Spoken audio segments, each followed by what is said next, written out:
La petite astuce, c'est d'appuyer comme ceci très délicatement avec les doigts. On vient enfoncer la pâte dans les interstices. Ça libère un espace pour pouvoir y mettre ensuite plein de bonnes choses. J'ai ma pâte à tartiner. Je vais en mettre très généreusement à l'intérieur. Le but, c'est d'être gourmand. On en met bien partout. Très généreux, ça va super bien avec la pâte feuilletée.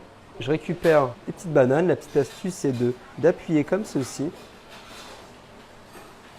On prend notre petit ciseau, on découpe le bout de la banane et on s'en sert comme une poche à douille, comme ceci.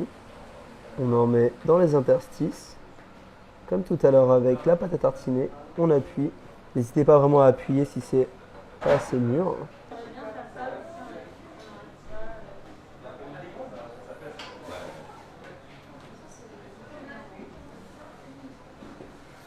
On vient récupérer les noisettes. On va ajouter de la gourmandise, de la texture, un peu de goût. Ça marche super bien avec la banane. On vient mettre par-dessus notre pâte feuilletée comme ceci, délicatement. On recouvre le tout.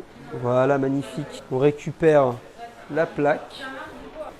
Très important, ça va ajouter du poids et permettre à la pâte de lever plus facilement.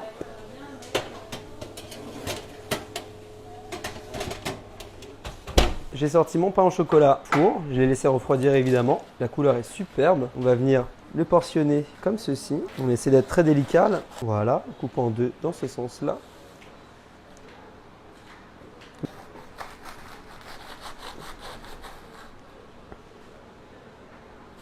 Ok, je le retourne pour le couper encore une fois. On vient les couper en deux pour donner une forme rectangulaire. Donc là, on a vraiment des petits pains au chocolat. J'en récupère un, on vient le tremper en bière un petit peu. Ça va donner une petite forme assez sympathique. On racle. Je viens rajouter des petites noisettes concassées sur le dessus. On met ça à côté de son pote. Je récupère et là, on va faire exactement la même chose, mais de l'autre côté. Ça crée un motif qui est particulièrement sympa. Même chose, les petites croustilles sur le dessus.